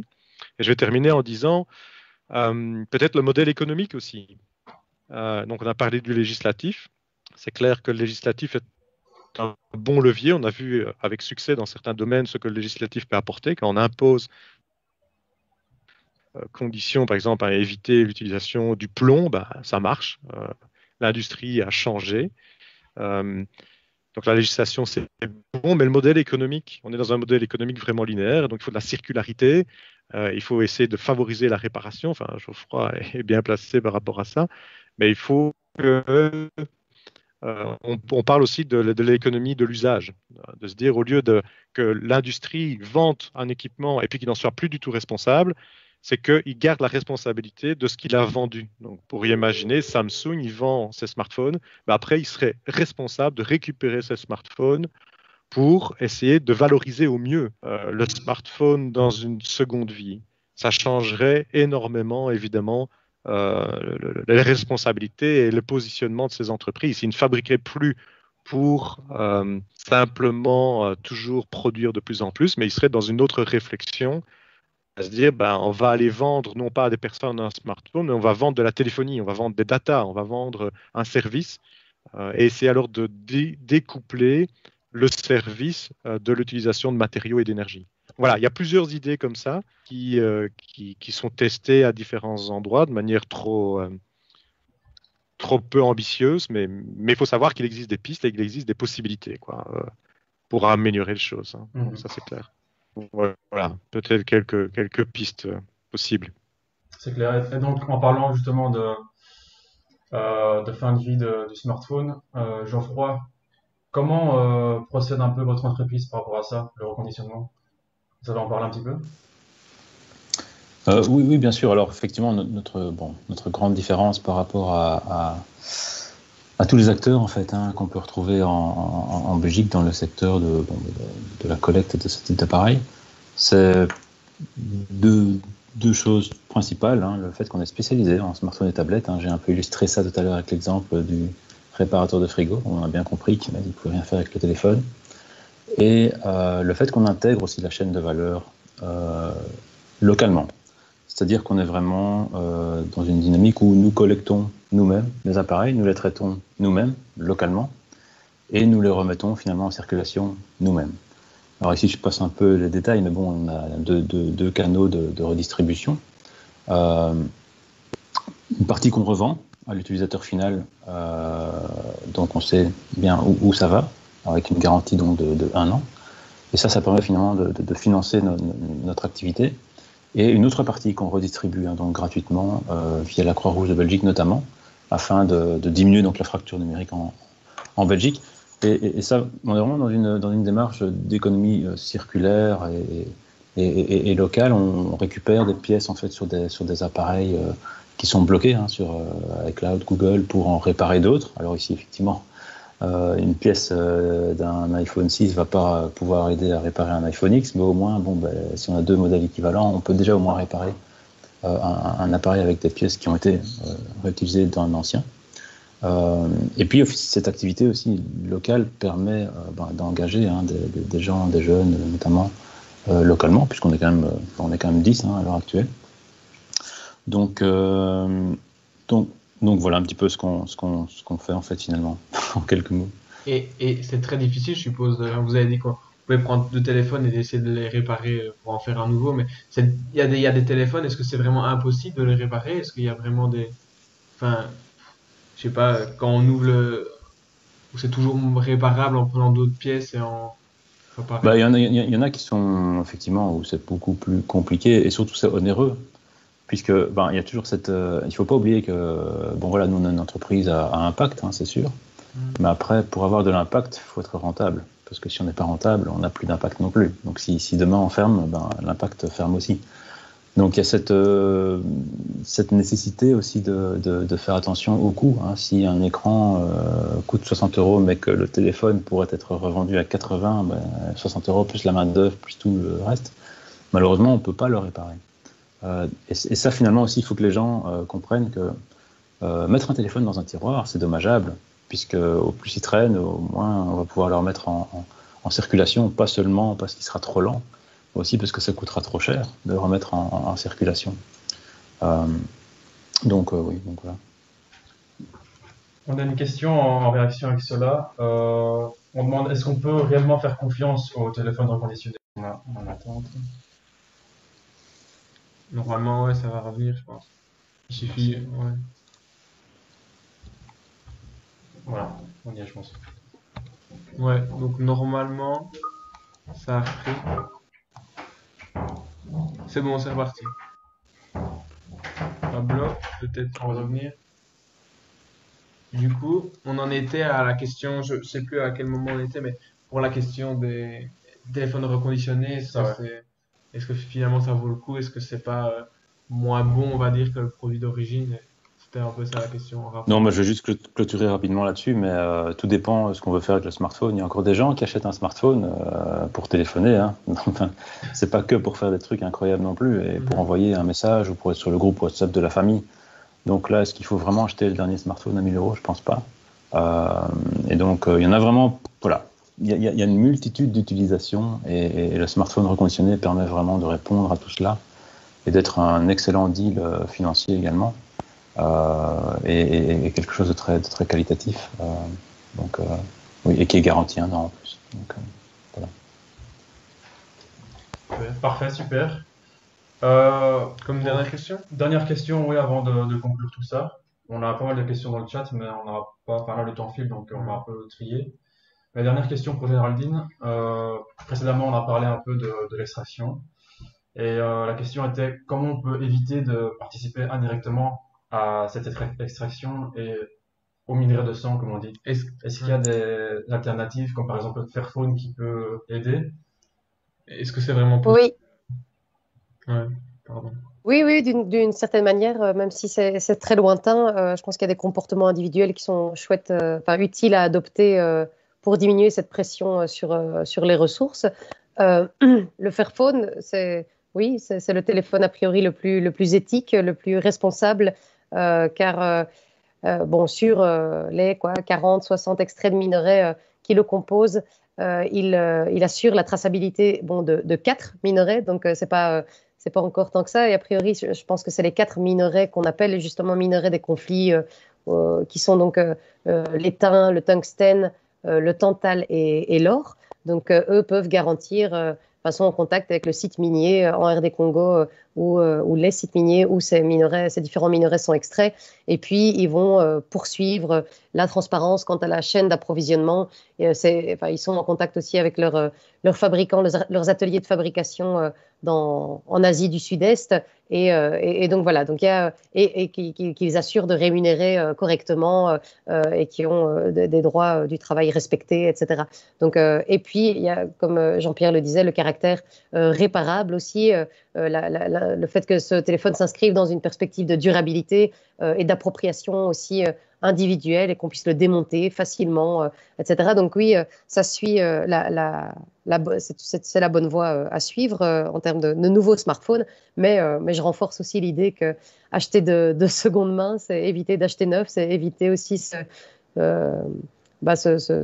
pression supplémentaire sur les ressources naturelles. Donc oui, acheter de seconde main, acheter reconditionné, etc. Je pense que c'est vraiment des bonnes options. Il y a des téléphones qui fonctionnent extrêmement bien et donc pourquoi aller se fournir en première main.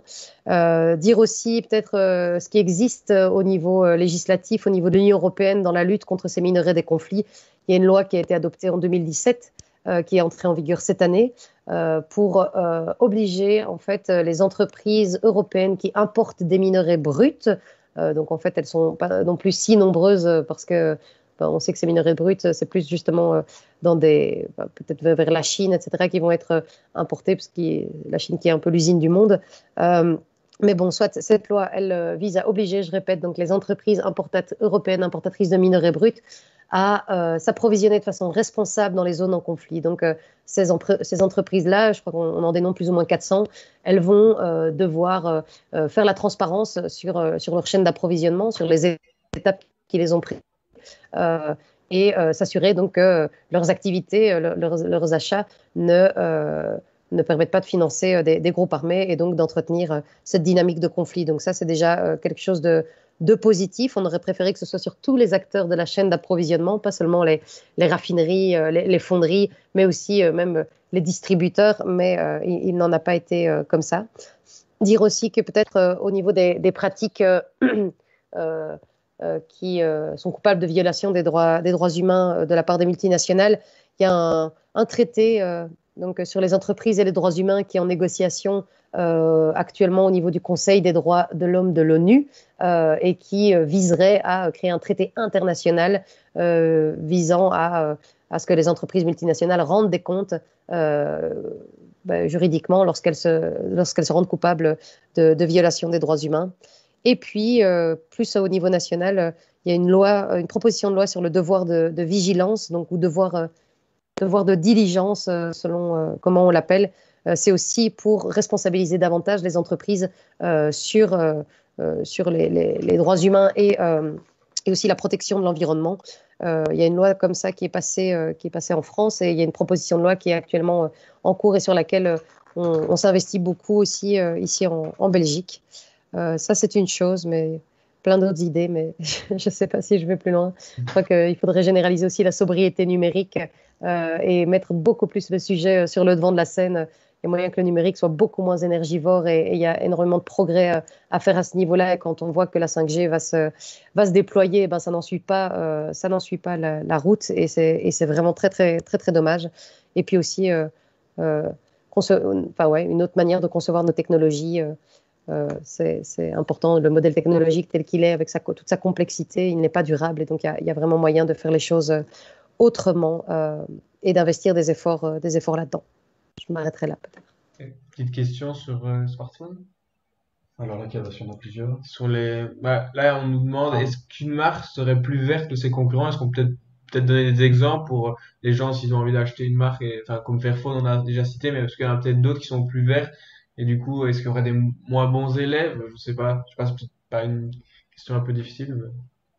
Moi, je sais pas le dire de tête comme ça, mais je sais qu'il y a des rankings, donc des classements qui existent. Il y en a un qui a été élaboré par Greenpeace, c'est assez facile à trouver sur Internet, et un autre qui a été élaboré par Rank of Brand, je pense, qui élabore un autre classement.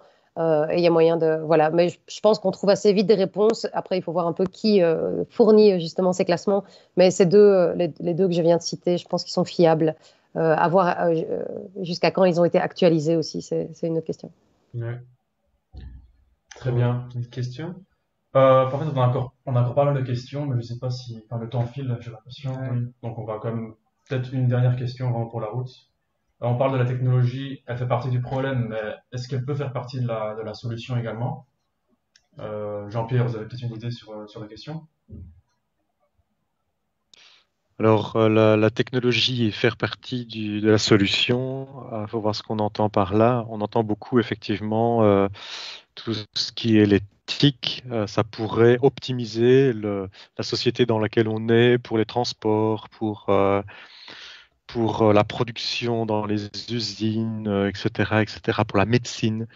Personnellement, j'y crois pas du tout. Je pense que si la technologie a un rôle à jouer, mais pas pour optimiser le système dans lequel on est. On optimise le système déjà depuis des dizaines d'années. Donc je pense que s'il y a un renouveau, s'il y a une voie plus salutaire qu'il faut choisir, c'est pas utiliser la technologie pour optimiser le système actuel, mais une technologie qui va changer le système économique, législatif, social. Donc il faut avoir une technologie qui est beaucoup plus transformatrice que simplement dans l'optimisation. Et tout ce qu'on nous vend aujourd'hui dans ces technologies du futur, c'est des technologies qui sont là uniquement pour optimiser. Si je prends juste un exemple, la voiture autonome ou la voiture électrique, c'est pas pour se poser des questions sur notre manière de se déplacer, sur notre manière sur la quantité de voitures, sur le parc automobile. C'est pas des questions qui vont répondre à ces questions cruciales de transport. Vous voyez ce que je veux dire? Donc on va rester finalement avec une situation assez similaire, mais avec un changement simplement de technologie. Donc, on va déplacer le problème, on ne va pas le résoudre, quoi. Donc, oui, je crois en technologie, je suis un passionné des sciences et technologies, mais il faudra les utiliser tout à fait autrement que ce qu'on les utilise aujourd'hui. Voilà, ça c'est ce que je ressens en tout cas. Ouais. Et excusez-moi, et peut-être pour arriver à se donner peut-être des solutions, comment les utiliser autrement? Je pense qu'il faut essayer d'adopter une approche vraiment holistique. Donc, il faut essayer de sortir un peu de sa zone de confort. Et donc, s'il y a des étudiants ou des chercheurs qui nous écoutent là, moi, je vous invite toutes et tous à vous poser des questions sur, par exemple, le sujet de travaux de fin d'études que vous allez prendre, sur votre thèse de doctorat ou des questions scientifiques sur lesquelles vous travaillez. Si ces questions sont purement techniques, essayez de vous poser des questions en dehors de ce qu'on appelle le technique.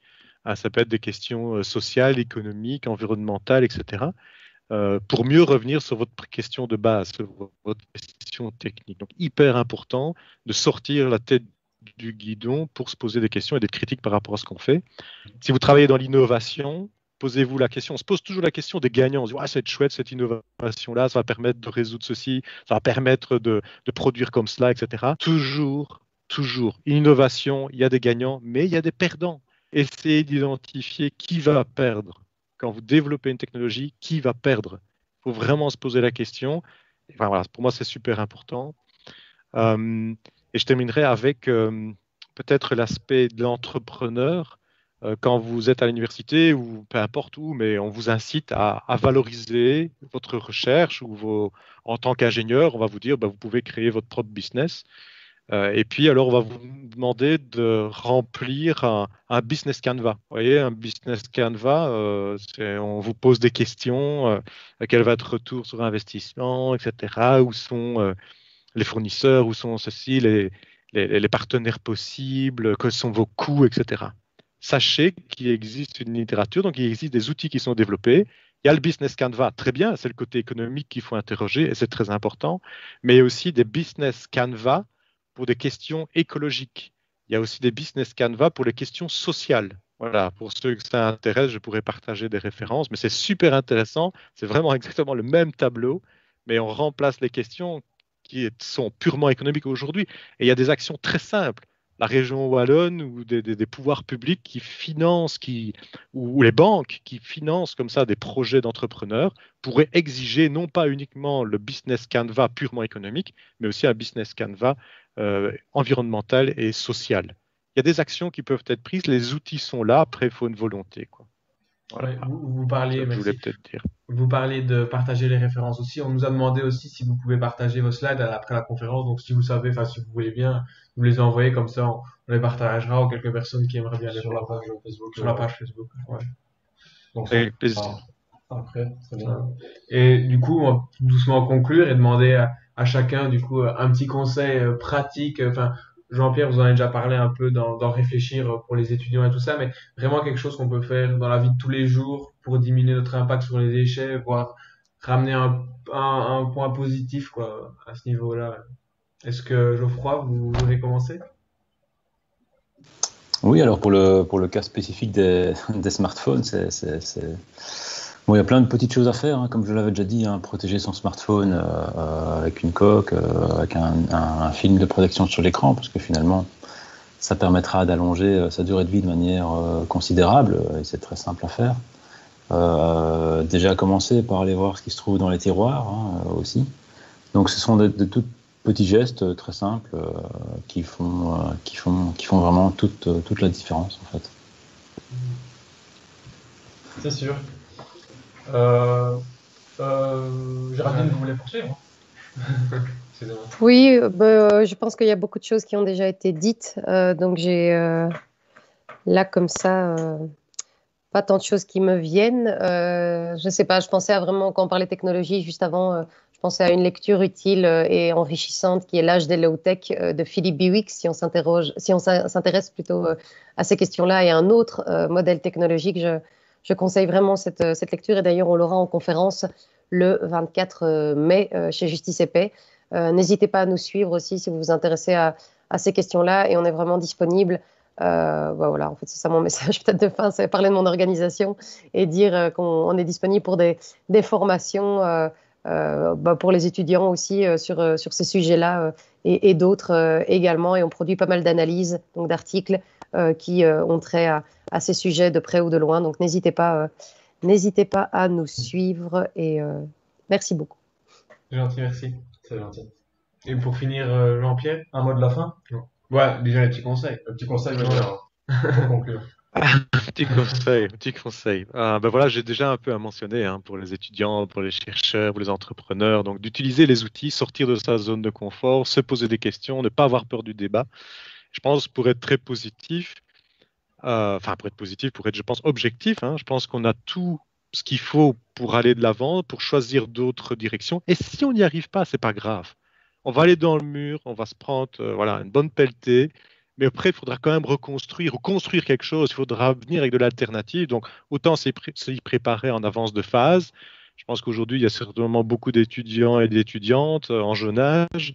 Vous avez tout l'avenir devant vous. Vous tracassez pas. Mais voilà, mettez-vous en action maintenant. Et même si vous voyez maintenant, ça ne sert à rien, c'est lourdingue. De toute façon, on voit bien l'industrie est comme ceci, l'économie est comme cela.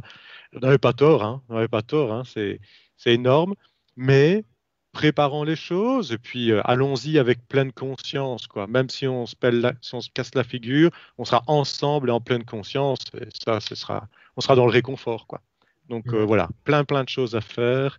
J'essaierai donc de partager des références. Géraldine en parlait, voilà, des super références. Merci à elle. J'essaierai moi aussi de me donner mon petit lot de références. Parce qu'il y a des choses vraiment inspirantes à lire, je pense. Voilà, il faut lire, il faut discuter, puis débattre. Donc, voilà, si on pourrait se revoir plus tard, dans un auditoire, dans un petit local et boire un verre, etc., ben voilà, ce sera avec plaisir de poursuivre ces discussions qui demandent aussi du contact social, quoi, pour être approfondi. Voilà, merci à vous en tout cas pour cette organisation. Ouais, surtout merci à vous Merci trois à vous aussi, ouais. d'avoir été là. C'était très C'est un chouette. grand plaisir de faire ça avec vous. Ouais. Ouais, et désolé pour les gens qui nous écoutaient pour les deux coupures, mais normalement ce sera rediffusé, on pourra le revoir sans coupure normalement, enfin on verra ce que ça donnera. Mais merci à tous et désolé, on a un peu empiété sur la match de Champions League, Chelsea Real aujourd'hui, c'est très triste. Non, je rigole. Du coup voilà. Allez, Merci beaucoup à vous, en tout cas. ouais. Merci à Non, merci à vous. l'Électrocote. Ouais. Merci. Ouais, merci, au revoir. Bonne soirée, ouais. Bonne soirée, au revoir. Bonne soirée.